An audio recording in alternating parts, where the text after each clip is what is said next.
Assalamualaikum warahmatullahi wabarakatuh. Selamat pagi anak-anak. Bagaimana kabarnya hari ini? Alhamdulillah, sehat semuanya ya. Oke, sebelum kita memulai pembelajaran pada hari ini, alangkah baiknya kita awali dengan membaca doa terlebih dahulu ya. Dengan harapan, semoga apa yang akan kita pelajari akan diberikan kelancaran dan juga keberkahan oleh Allah Subhanahu wa Ta'ala. Oke, untuk ketua kelasnya, silakan dipimpin untuk berdoa. Ya.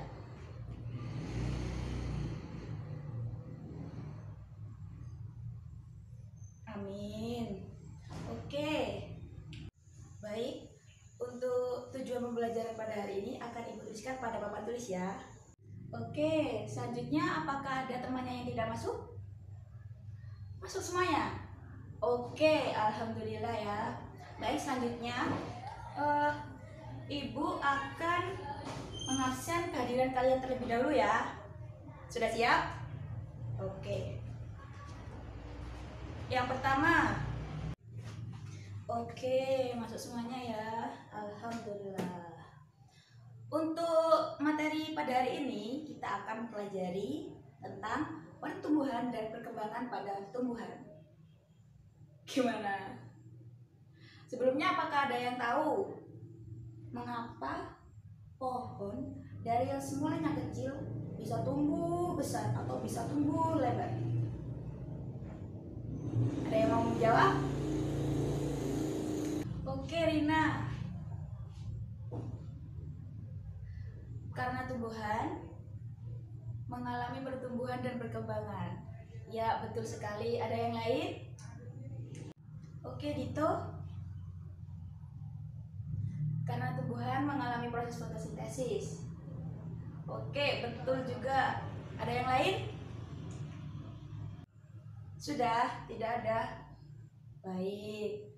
Jawaban dari teman-teman kalian betul sekali. Baik, coba kita lihat di sekitar kita. Terdapat tumbuhan yang awalnya mungkin sekedar 5 cm, namun lambat laun akan menjulang tinggi ataupun melebar.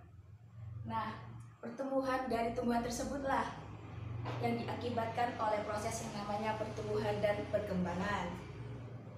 Lalu, apa sih Bu perbedaan dari pertumbuhan ataupun perkembangan? Ada yang tahu? Baik, Rika. Pertumbuhan adalah perubahan yang mengakibatkan tinggi tanaman. Ya, tepat sekali. Ada lagi? Ya, Cynthia. Pertumbuhan ialah proses yang bertambah menambah berat. Ya, betul juga. Lalu, apakah ada pendapat lain? Mungkin mengenai definisi dari perkembangan? Tidak tahu ya? Oke. Baik, akan Ibu jelaskan ya perbedaan dari pertumbuhan dan perkembangan. Pertumbuhan ialah proses biologis yang terjadi pada bisa tumbuhan, hewan maupun manusia yang berupa bertambahnya volume, tinggi ataupun massa.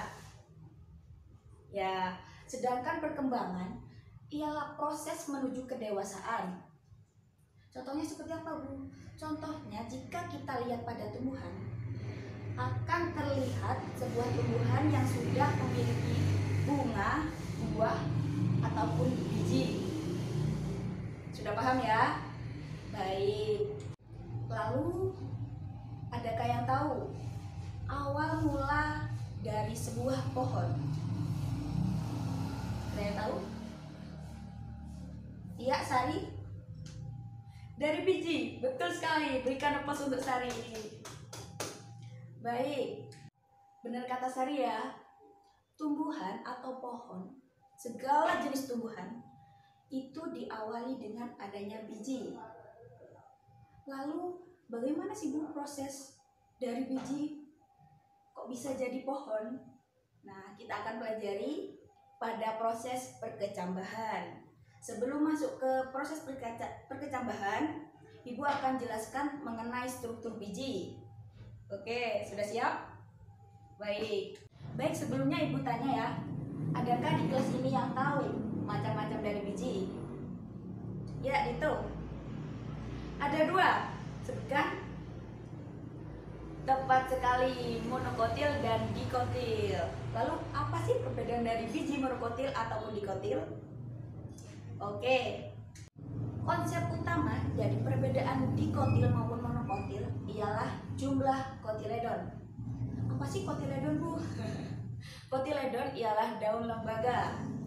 Baik, selanjutnya akan Ibu jelaskan perbedaan mengenai struktur biji monokotil maupun dikotil. Sebelumnya, adakah yang tahu contoh dari biji monokotil maupun dikotil dapat kita temukan pada tumbuhan apa? Ya, Sari. Dikotil pada tumbuhan kacang hijau. Benar. Adakah yang lain? Rina? Monokotil pada jagung. Iya, betul semuanya. Berikan applause untuk teman-teman kalian. Oke, selanjutnya perhatikan papan tulis ya.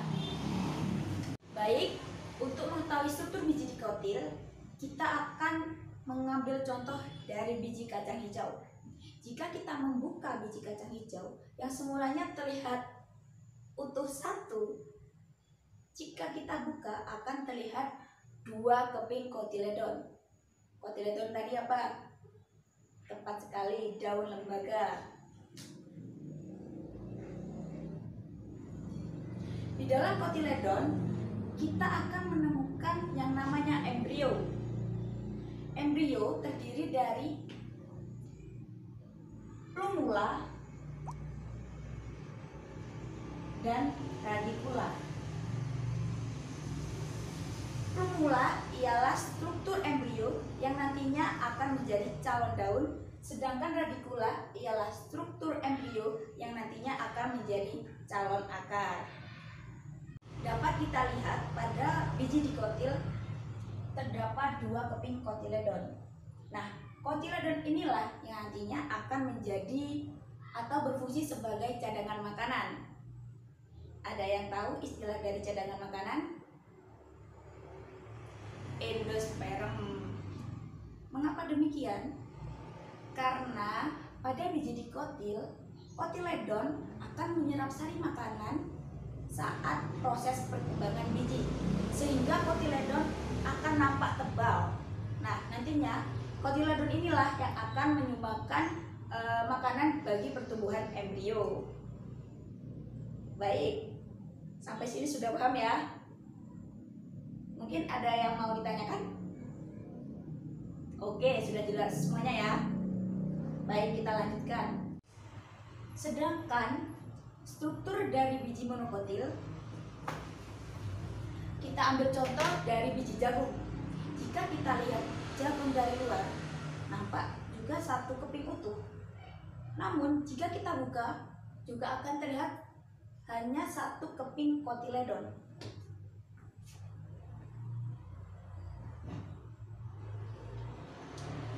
Baik, jika pada biji dikotil terdapat kotiledon yang berfungsi sebagai endosperm atau cadangan makanan, sedangkan pada biji monokotil, endosperm dan kotiledon akan terpisahkan menjadi struktur yang berbeda. Endosperm akan terletak pada sisi kanan atas, sedangkan kotiledon akan terletak pada sisi kiri bawah. Jika pada dikotil ditemukan embrio, pada biji monokotil juga demikian.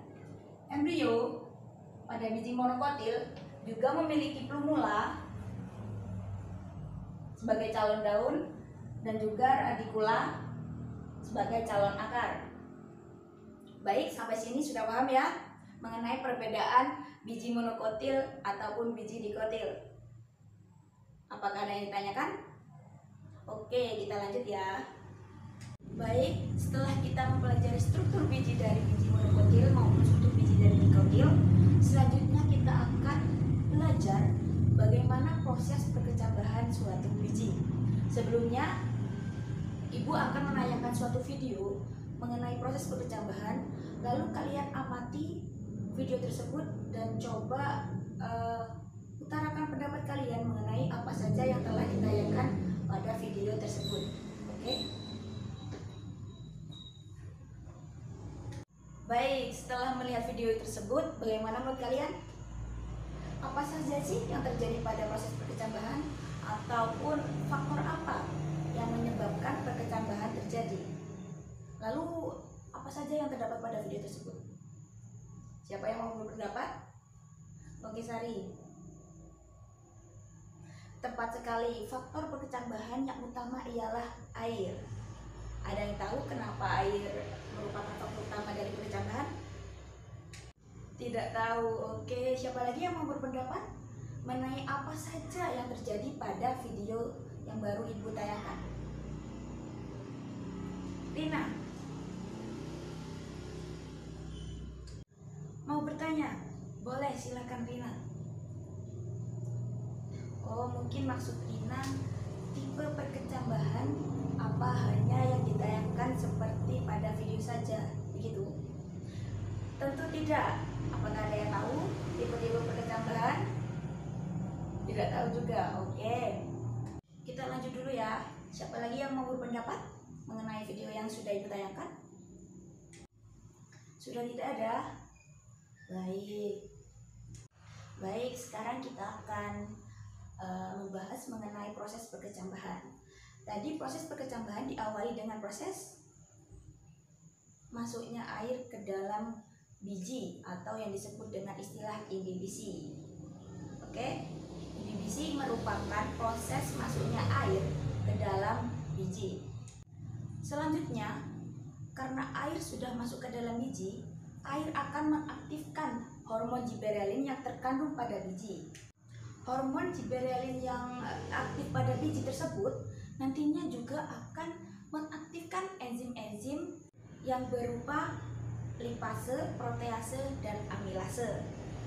Enzim-enzim tersebut nantinya akan mengolah cadangan makanan yang terkandung pada biji. Cadangan makanan tadi apa? Endosperm, sehingga akan membentuk sebuah energi. Nah, dari energi inilah telah terproduksi energi nih. Nah, energi di sini akan membantu biji melakukan proses perkecambahan. Bagaimana? Apakah penjelasan Ibu terlalu cepat? Tidak. Oke, berarti sudah paham ya mengenai proses perkecambahan dari biji. Baik, selanjutnya seperti yang telah ditanyakan oleh Rina mengenai tipe-tipe perkecambahan. Jadi tipe-tipe perkecambahan dibagi menjadi dua. Ada tipe hipogel dan juga epigel. Untuk lebih jelasnya, perhatikan Bapak tulis ya.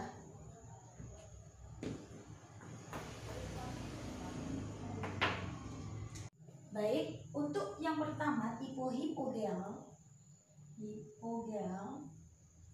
kita umpamakan ini sebuah tanah atau permukaan tanah.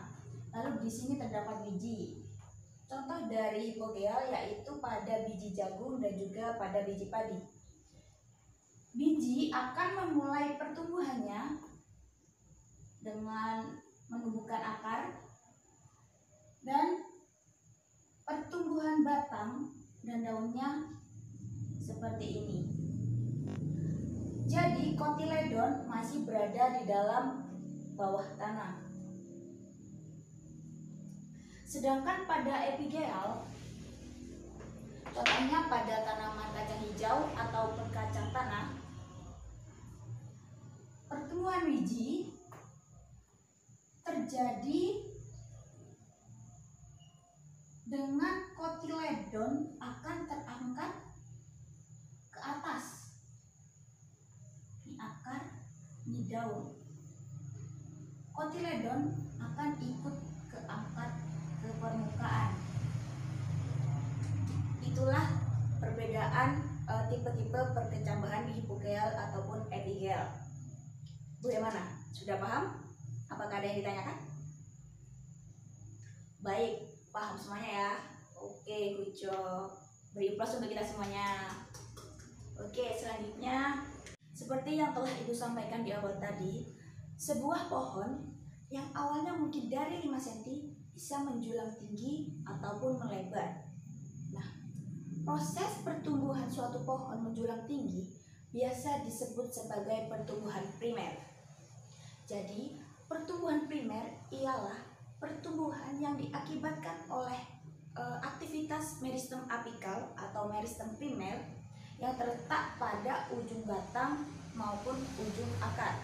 Sehingga dari aktivitas inilah menyebabkan pertumbuhan panjang atau bertambahnya panjang dan juga bertambahnya tinggi pada suatu pohon. Sedangkan bertambahnya lebar atau diameter dari suatu pohon bisa disebut sebagai pertumbuhan sekunder. Ada yang tahu apa penyebab dari pertumbuhan sekunder? Tidak ada yang tahu? Oke, jadi pertumbuhan sekunder diakibatkan oleh aktivitas kambium yang berada pada tumbuhan. Kambium yang menyebabkan pertumbuhan sekunder ialah kambium pembuluh atau biasa disebut sebagai kambium vaskuler. Nah, aktivitas kambium ini jika ke dalam tumbuhan akan membentuk xilem sekunder, dan jika tumbuh keluar akan membentuk floem sekunder. Lalu apa hubungannya Bu pertumbuhan melebar atau ke samping dengan aktivitas kambium vaskuler? Jadi begini, aktivitas kambium vaskuler akan terjadi terus menerus, yang mana ke dalam membentuk xilem sekunder dan keluar membentuk floem sekunder. Nah, lambat laun lapis demi lapis floem dan xilem sekunder akan semakin banyak terbentuk, yang mana nantinya akan membuat pohon bertambah diameternya. Jadi mungkin kalau Ibu ilustrasikan seperti ini.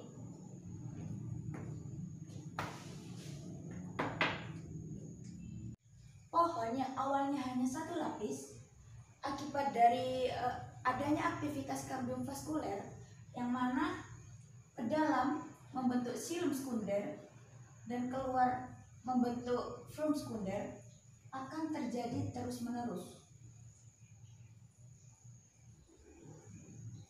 yang mana nantinya akan membuat diameter pohon bertambah lebar.